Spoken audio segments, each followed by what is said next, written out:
Hi there, and welcome to my very first episode of Craft Here and Now.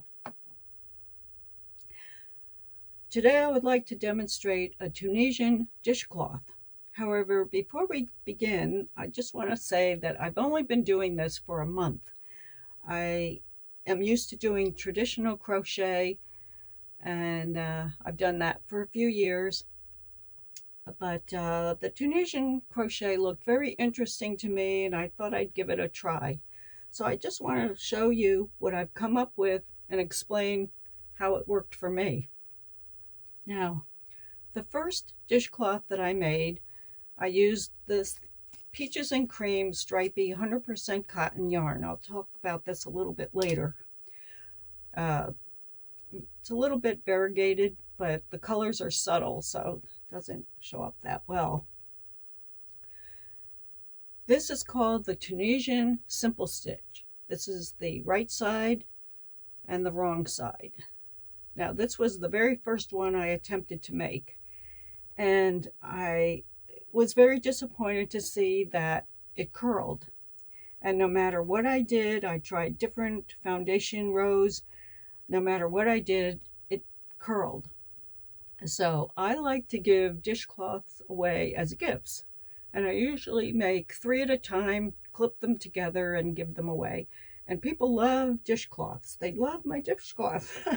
And normally I do the traditional crochet type, like this one here. This is the one I usually make. And it doesn't really have a right side and a wrong side. It's pretty much the same on both sides. And if you would like to see how this one is done, let me know, and I'll do a demonstration video on this as well. But more about that later. So I don't want to work with this for dishcloths because I would not like to give this away as a gift. I'll use it for myself, but I don't think it's very attractive to see the curl. So I tried a different stitch, and this one is the no curl Tunisian stitch. Now I'm sure there's a technical name for it. However, I don't know what that name is. I saw it demonstrated on a few different videos, and I don't think that they mentioned the name. I don't remember a name being mentioned, but this was the first one I tried to do, and you can see I have a hole here and a hole here, and the bind off row was done incorrectly. So don't worry, today's video demonstration, I've worked out all those errors. But this is the right side and this is the wrong side. And I like that stitch. So I tried it again. This one was I used the Sugar and Cream 100% cotton yarn. And then I tried it again using, I love this yarn, 100% cotton. This is much easier to work with. It's soft, works up nicely, makes a nice fabric. And this was my next attempt at doing the no curl stitch. And I have yet to bind off. I may use this as today's bind off demonstration. I'm not sure. So I'll put that aside for now. I just wanted to mention that I found it very interesting to see how the different stitches worked up so differently using the same yarn. Traditional crochet, Tunisian stitch. Now when I did this one, I expected it to look more like this with the traditional zigzag fashion. However, this one to me looks more geometric with the angles, and I prefer this. I think this is a much prettier design, and so I just wanted to mention that it came out so totally different from what I expected. This yarn I bought on Amazon, Peaches and Cream Stripey. And I'll tell you, I love Peaches and Cream yarn because it's very soft. It's easier to work with, easier on the hands than the Sugar and Cream. But I was very disappointed because I wanted a 4 for the dishcloths, I prefer using a size 4 yarn. And where's the beginning of this here? You can see clearly that this is a sugar and cream 4. These are not the same size. This is clearly more of a size 2, and this is a 4, or maybe this is a 3, but in any case, it's definitely not a 4. So that was a disappointment. Either they incorrectly labeled it, or maybe they consider this a 4 for whatever reason. I don't know. So today I'm going to use this, which is, I got this at the thrift shop, and I just want to say that I do love thrift shops. And I get a lot of yarn at the thrift shop, but it does not have a label.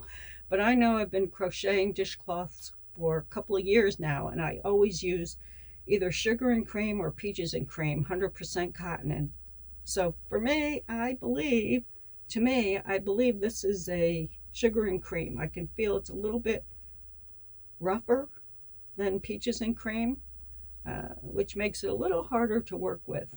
But I like this color combination, and I think working with Tunisian crochet in the beginning, for me, it's a little easier to work with variegated yarn to see the stitches.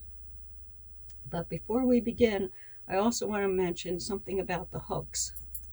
Now, all the Tunisian crochet hooks that I have 4, I purchased at the thrift shop. So they're a little bit different. This is a traditional crochet hook, very short. For Tunisian crochet, you're going to need a longer hook to accommodate more stitches.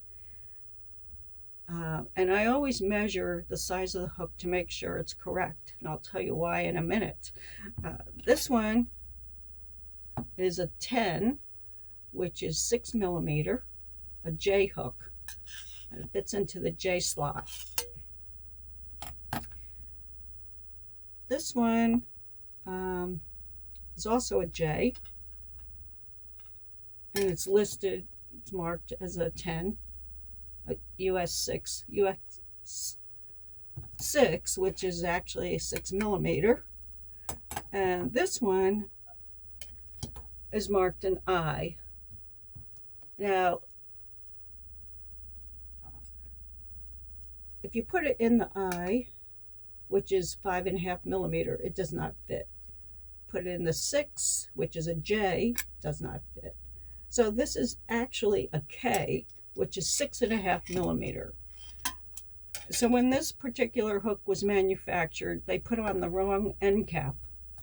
So that's why I like to always measure my crochet hooks, and when I do knitting, I measure the knitting needles to make sure that I'm using the correct one.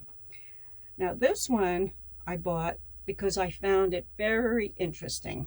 There's no indication of the size or what it's for, and it did not come in a box or with any type of label at the thrift shop. I just bought it as a loose crochet hook, and there is a hook on this end and there's a hook on this end.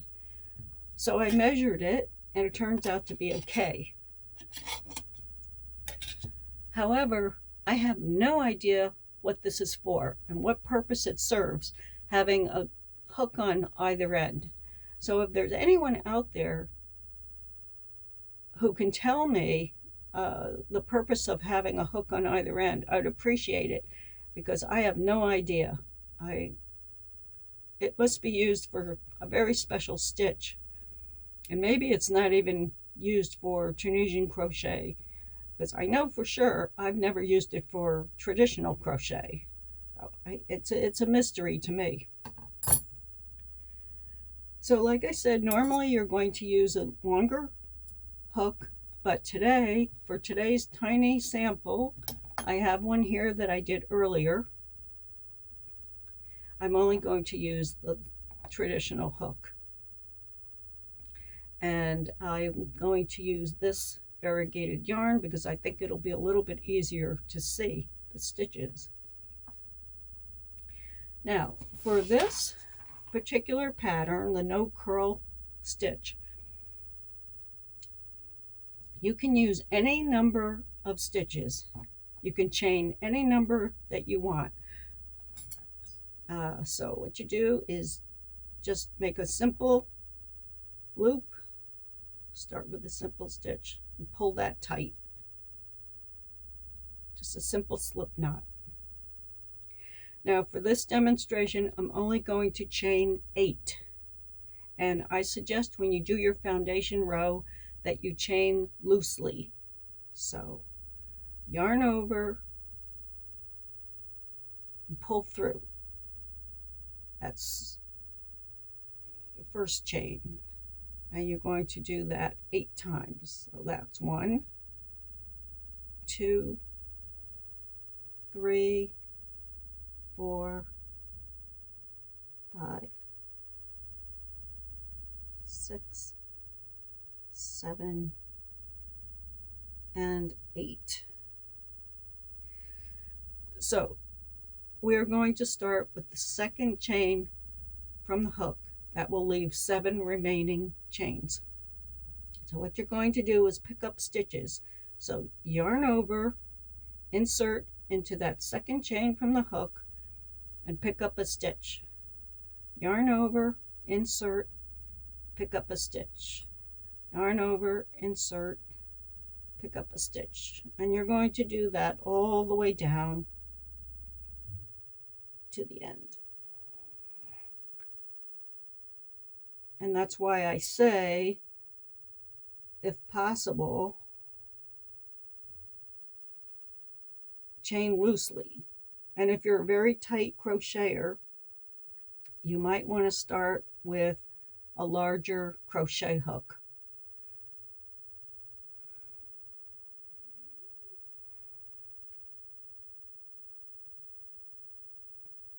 Okay, so now I should have 15 stitches on the hook. 2, 4, 6, 8, 10, 12, 14, 15.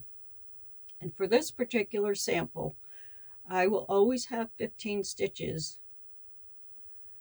That never changes. Now, there's a formula for this. I started with a chain of 8 stitches. So you double the number of chains and you subtract 1. And that's your stitch count. So I started with 8 chains. So 8 plus 8 is 16, minus 1 is 15. So 15 is going to be my stitch count throughout. Now, and that's on alternate rows. So that was the setup row. Now we're going to do row 2, which is the return pass row. And for this, you start like yarn over, pull through 1, just 1 stitch, and that is your edge stitch. So for every return pass row, that's how you're going to begin. And for the rest of the row, yarn over, and you're going to pull through 3 stitches. 1, 2, 3. That's why, like I said earlier, it is probably better to work loosely. I think I made this row a little bit tight, so it's going to be a little more difficult to get through. But yarn over, pull through 3. And that's why using variegated yarn is a little bit easier to see the stitches, especially in the beginning if you're a beginner. So yarn over, pull through 3, and try not to twist your stitches. Keep them nice and straight. Yarn over, pull through 3,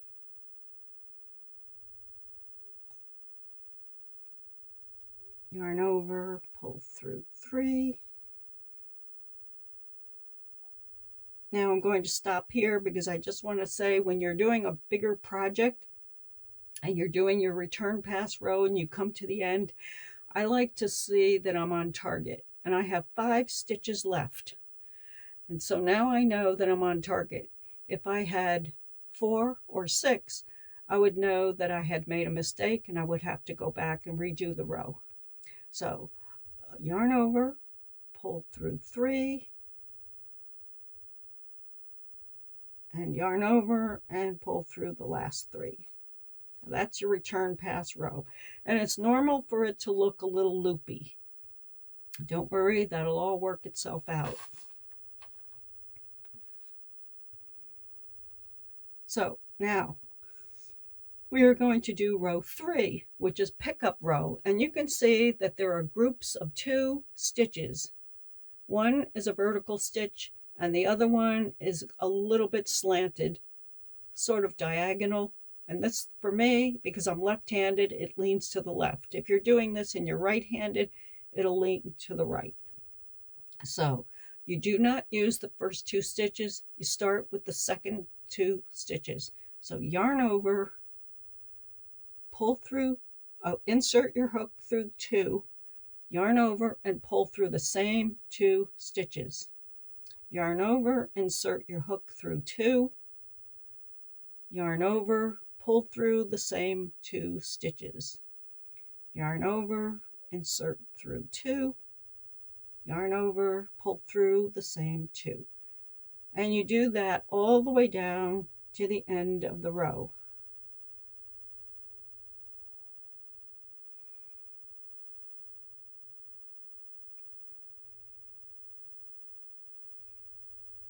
And at the end, make sure you get those last 2 stitches. Okay, so we have come to the end of the row, and now you want to create your edge stitch. So for this, I like to go through 2 loops. On my sample here, I went through 1 loop, but I found that it was a little bit too loopy. I didn't like the look of that. So now for this, I'm going to go through 2 loops. You're going to take the top loop and the side loop. So yarn over and just go through 2 loops. You can kind of pull them aside.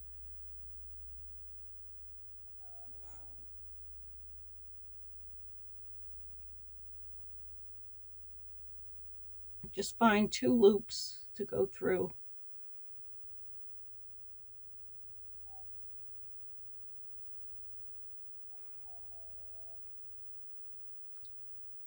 And then that's your edge stitch. 2, 4, 6, 8, 10, 12, 14, 15. And that makes a nice clean edge. So here we are again on the return pass row, and from here on out you're just going to repeat row 2, the return pass row, and row 3, the pickup row, until you have the length that you want, and then you have to do the bind off row. But before you do the bind off row, make sure you do a return pass row.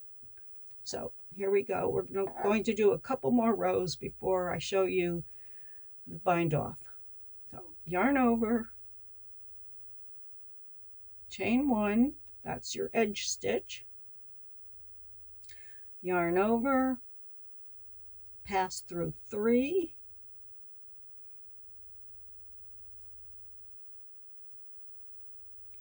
yarn over, pass through 3.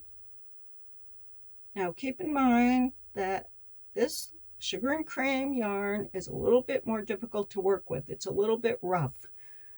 That's why if you're going to work with cotton yarn, I suggest using something a little bit softer, more pliable. Yarn over, pass through 3, yarn over, pass through 3, yarn over, pass through 3,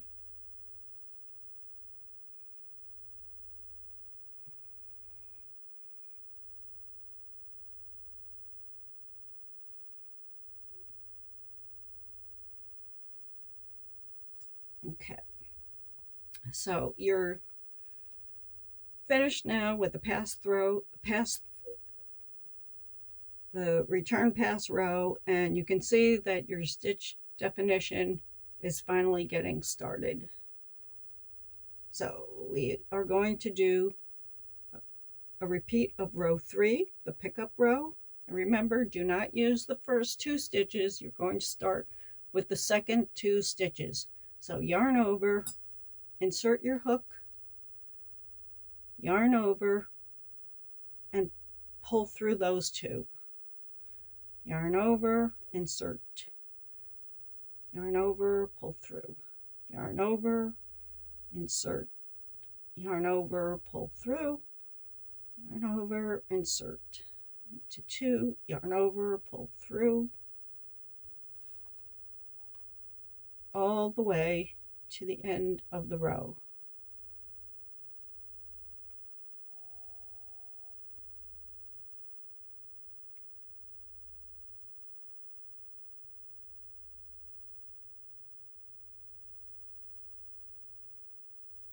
And now here we are at the edge. So I want to pick up those 2 stitches on the end, yarn over,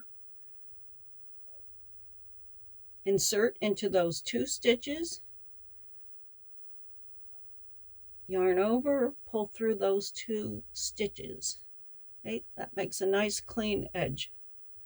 So I should still have 15, 2, 4, 6, 8, 10, 12, 14, 15 stitches. So that stitch count remains the same.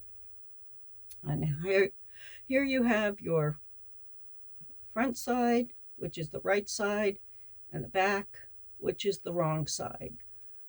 And see how pretty that looks with the variegated yarn. So I'm going to do return pass, yarn over, chain just 1 for your edge stitch, yarn over, pull through 3,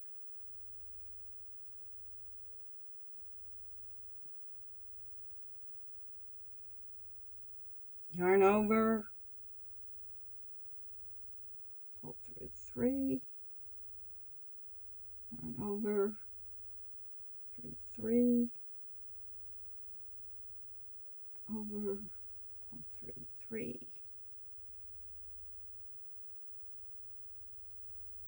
yarn over, pull through 3,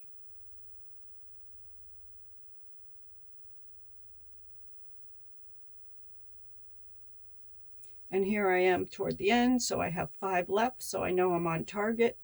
Yarn over, pull through 3,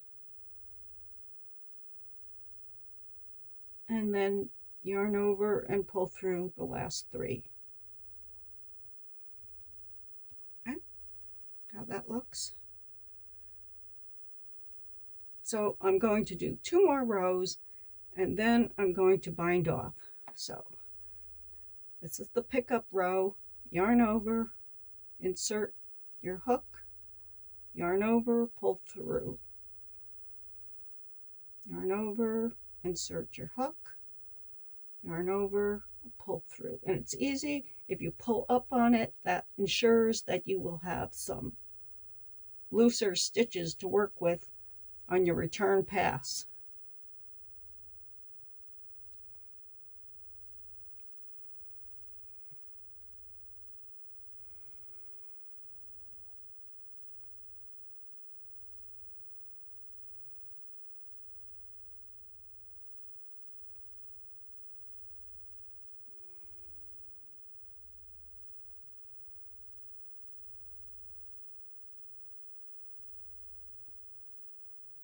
Now we're at the end, so again I want to pick up, I want to pass through those 2 stitches to make a nice clean edge. So yarn over,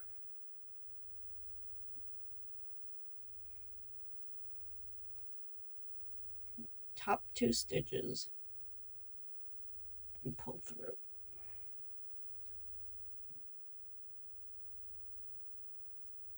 And for the return pass row, one more time, yarn over, chain 1,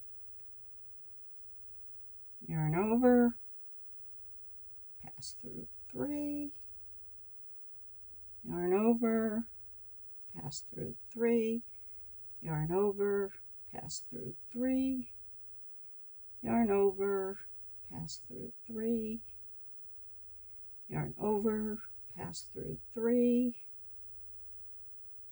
Again, I have 5 at the end, so I'm on target. Yarn over, pass through 3, yarn over, pass through 3. So your pattern is now getting established, and we have done the pass-through row. I'm sorry, the return pass row. So even though this is a very tiny sample, I'm going to bind off on the next row just to show you how that's done. Again, you're going to want to use a softer cotton yarn, I recommend, and loose stitches. And again, if you're a tight crocheter, you might want to try going up 1 hook size. So for the bind off row, what you want to do is go into this first slanted stitch, and that's the only time you're going to work with the slanted stitch. So not this one, but this slanted stitch here, okay? And you're going to just insert your hook, yarn over, and pull through those 2 loops. That's your first bind off stitch. From now on, you're going to look for the vertical stitch in each row. There's 1 vertical stitch for each row.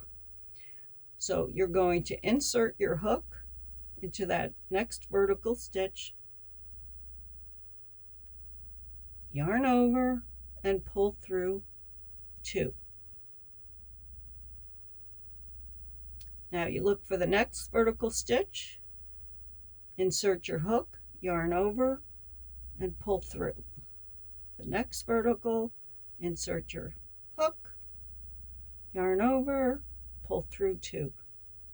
And you do that all the way to the end.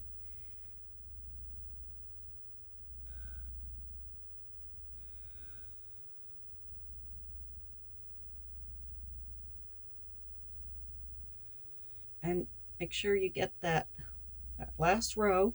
Now we've come to the end, and you want to not pick up, but you want to insert into those last 2 top loops. It's kind of hard to see them, so just do the best you can. That top loop, and find another one right there. Those 2 loops,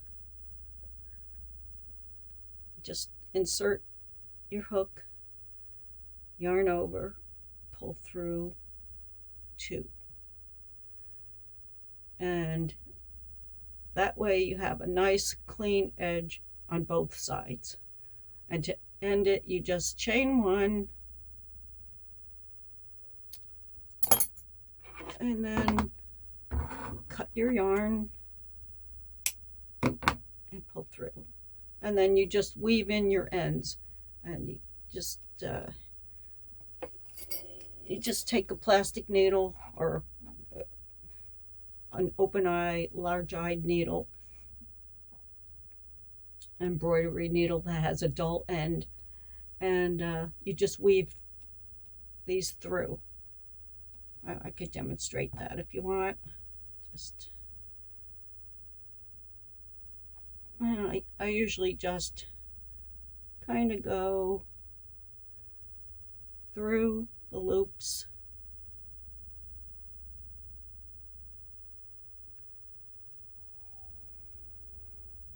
and then I go back and then go through another loop.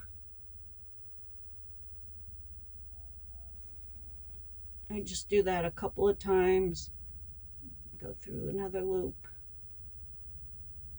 kind of go in different directions.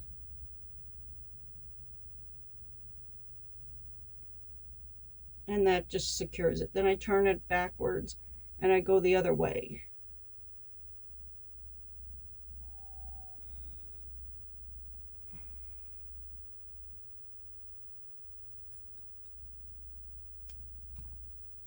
And that's, clip that off. And I would do the same thing with the other tail. So that is your Tunisian no curl stitch. And I hope you've enjoyed this video demonstration. I apologize for the lighting and the camera angle, and as I said, this is my first video. I'm not technical savvy, so I have a lot to learn. I did check out several videos on how to get started, and I found that most of them were very technical, way over my head in understanding all the technical gadgets. But I did come across one by Kevin Colby, who was very old school, down to earth, and he seemed to be able to simplify the most confusing techniques to an easily understandable manner. At least for me, it was. He took a difficult concept and made it easy. Let me just say that. And if you're interested in starting a YouTube channel, I would suggest checking out Kevin Colby. Of course, there are a lot of others out there who do that as well, and they're very knowledgeable. But I find that he's a little bit slower in explaining. He doesn't rush through anything. He takes his time. Like I said, he's a little bit old school, and he's not really pushing all the fancy gadgets. So that's what I needed, something simple to get started. So hopefully I'll get better with practice, both with the Tunisian crochet and videoing. But I have a lot of ideas that I would like to share with you. I have knitting, crocheting, I have paint by number, I have some neurographic art, some other types of art that I would like to share with you. So hopefully this will be an adventure for both you and me. And please feel free to comment, ask questions, share your thoughts with me. And I'll look forward to seeing you in the next video. And thank you for watching, and have a blessed day.